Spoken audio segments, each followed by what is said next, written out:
Hey guys, welcome back to the Lovin Dubai show. Today we are joined by the owner of Biryani Man. You may remember this local restaurant went viral 3 weeks ago when they announced that if they did not reach their goal of 95,000 dirhams in donations, the restaurant would need to close. Here to tell us what's happened since, Mullah, you're most welcome to the show. Thank you so much for being here. Thank you for having me.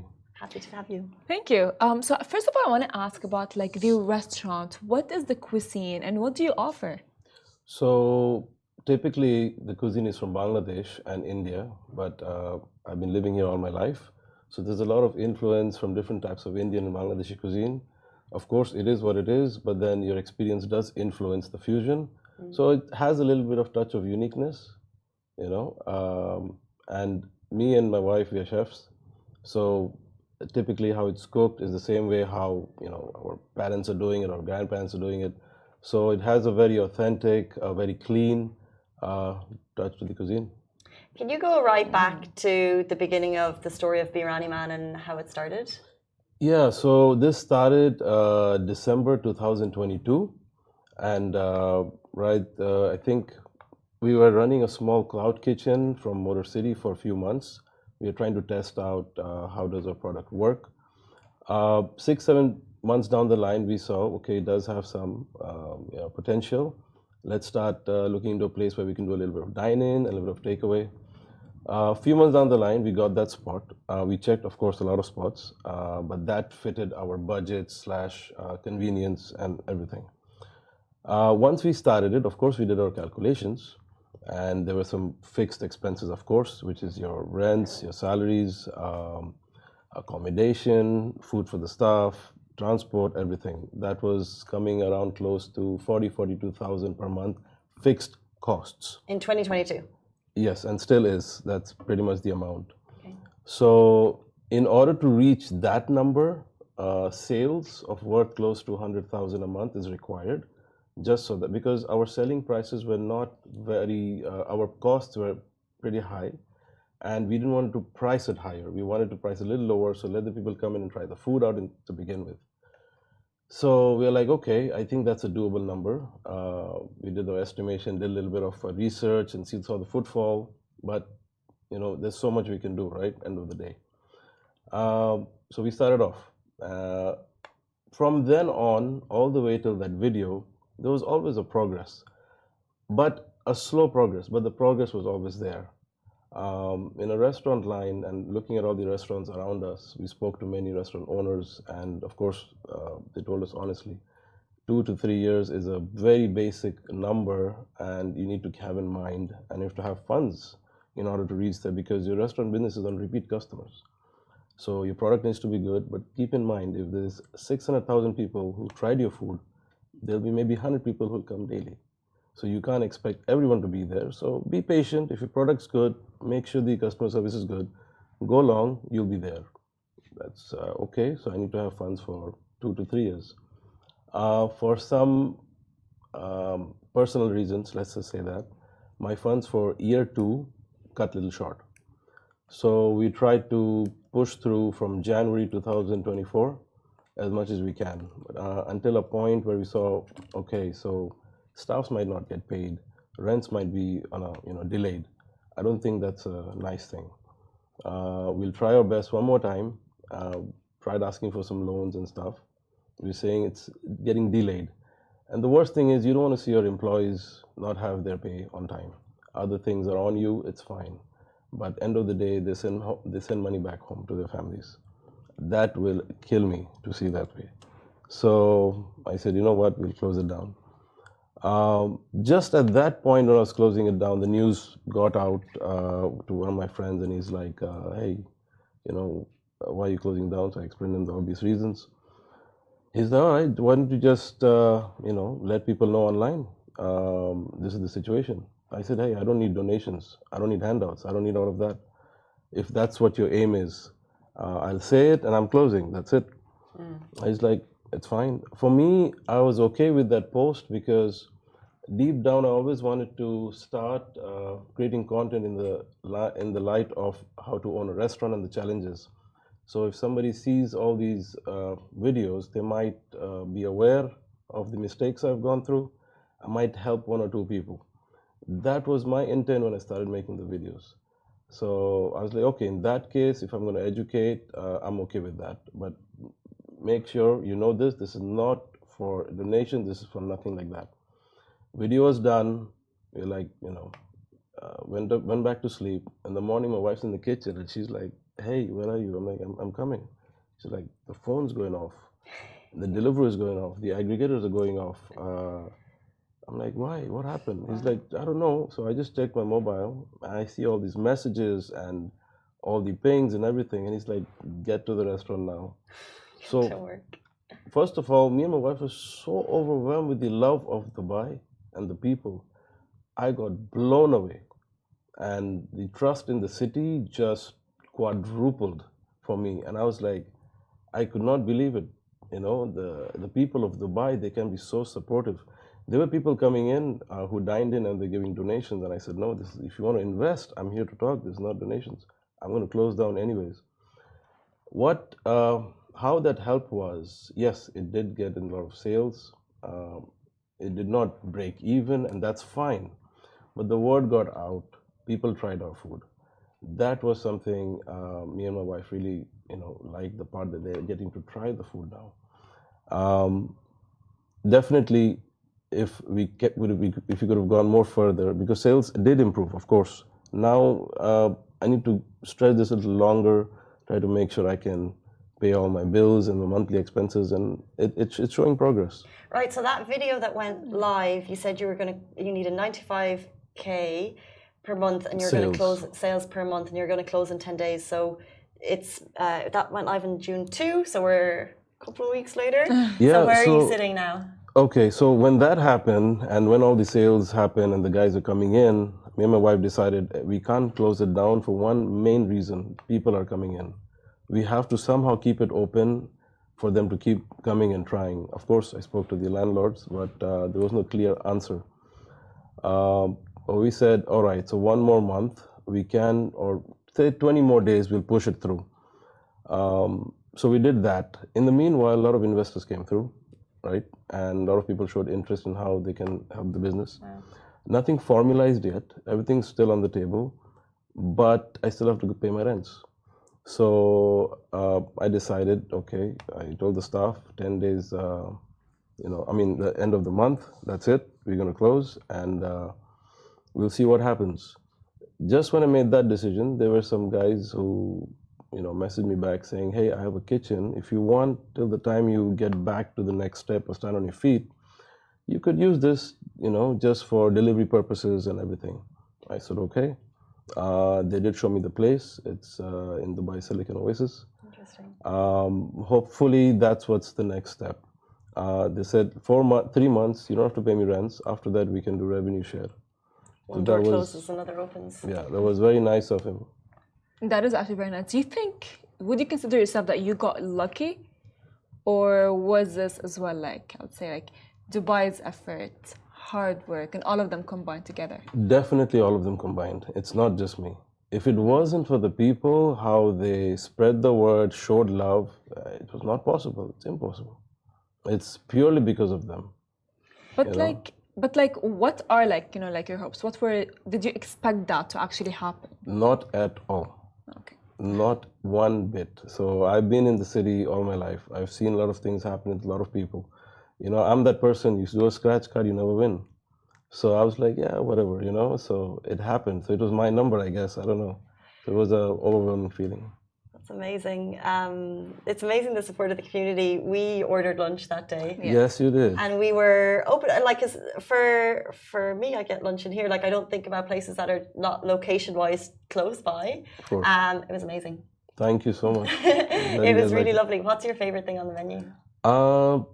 When it comes to chicken, there's a roasted chicken. We have a slow roasted chicken with heavy, not so heavy, peanut butter, cashew butter.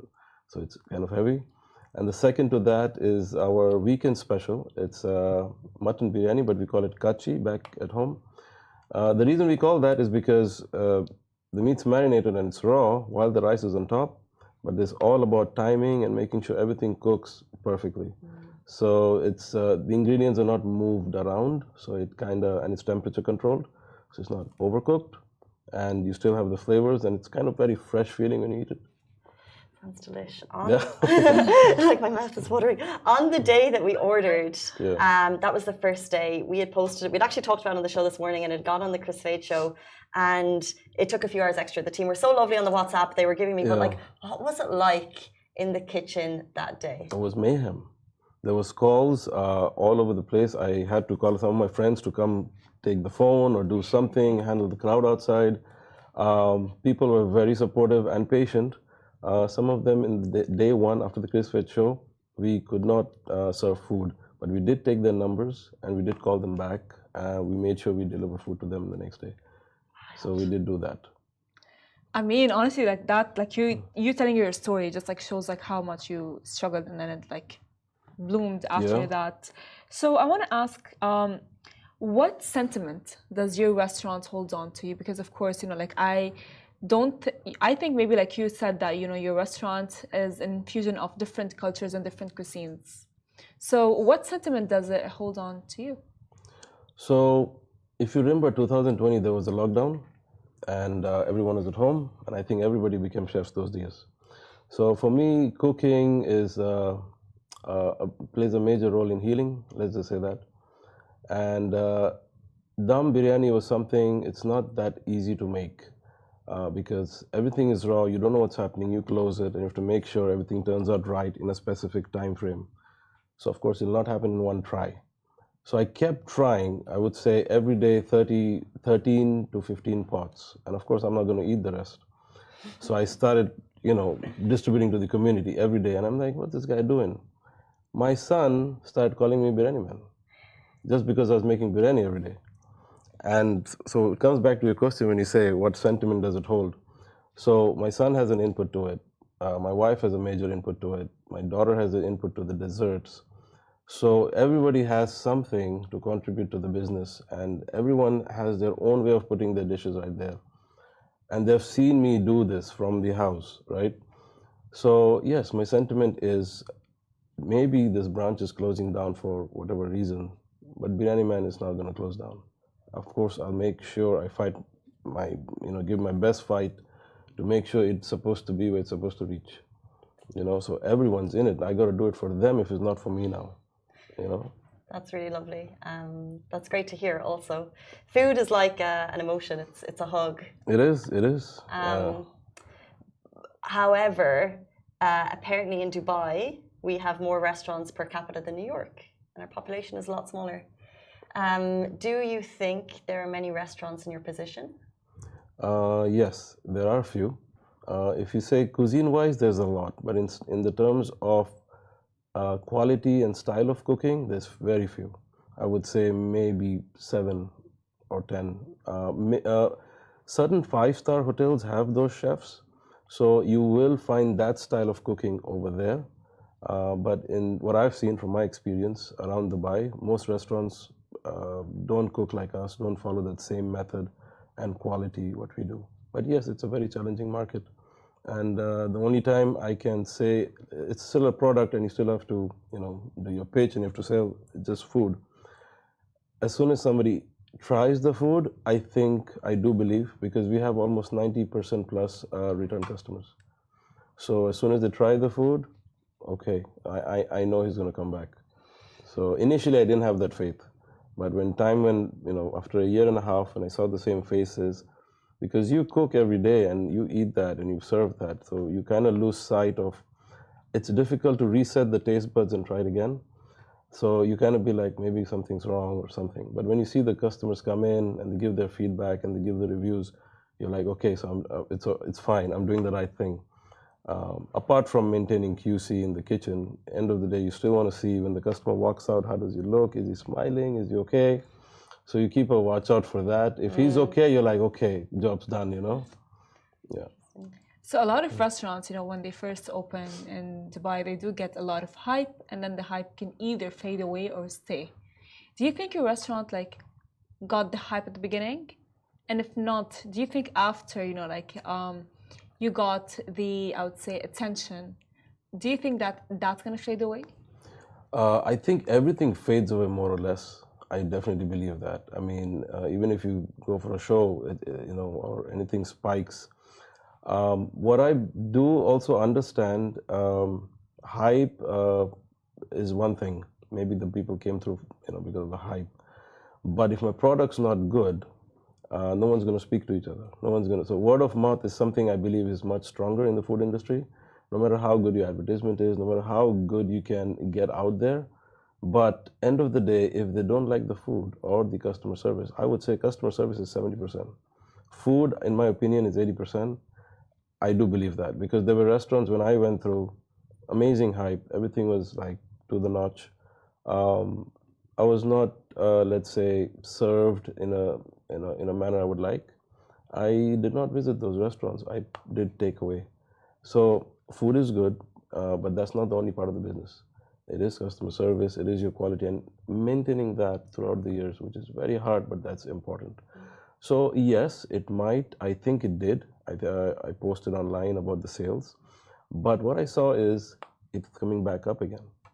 So I've seen both the trends. So this means they ate the food. Everyone came through after a week. They're like, I want to try it again. So I think I faced that time when the graph went down, and now they're coming back, and they're doing big gathering events for weddings and stuff. So because my food really works for a large gathering, and especially for marriages and everything. I've done 1 or 2 marriages last year for serving almost 6,000 people. So I did that once. It was not easy.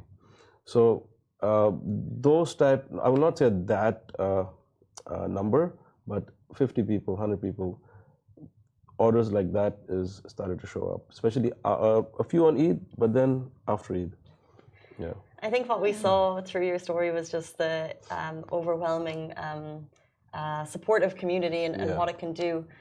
Before you leave us, do you just maybe have a message or a shout out to everyone who's supported you in the last couple of weeks, and just a word on where we'll see you in future? Yes, as I mentioned earlier, Biryani Man is not closing down. The brand, probably this branch is, but I look at it as a small little hiccup, or let's say a stepping stone. And if it wasn't for the support of the community, I don't think I'd be in this show right now, honestly speaking. And I wouldn't. Because of them, I started seeing hope. I started seeing sales. I started seeing that no, it can work out. At that point, when I was shutting down, my plan was to shut it down, take a step back, get a little breather, come back with a better plan. But looks like the people of Dubai don't want me to sleep. They want me to get back on it. They want me to stand. They want me to, keep running. So mad love for the people of Dubai. And having said that, me and the family and everyone decided we have to do something for the people of Dubai. How, when, and at which angle, we're still thinking. But it's something we need to give back. If it wasn't for them, nothing was possible. We were revived because of them. Business apart, the people who showed up and said 2 good words, that gave me and the team max boost and motivation. The team was kind of like, let's say, like, drying out, and as soon as people came in, they were like, they were energized. So yes, for the people of Dubai, I do have something I will do. Still not formalized yet, but I think something will be up soon. Well, please let us know so we can spread that message. Oh yeah, I'm thinking. So you're still formalizing what it is. It's going to be exactly. I don't think I'll go for a loyalty card or something for them. I want to do something bigger. Again, it's just an intention, but we have seen what intentions can do. So I will make sure it manifests. Love that. So strong. A stepping stone to greater things, no doubt. That was Mullah, the owner of Biryani Man. Check them out on Instagram. Support them as much as you can. Thank you so much for being here this morning. Thank you so much. Thank you, Farah. Thank you. That brings us to the end of the show. We'll be back with you tomorrow morning, same time, same place. Bye-bye.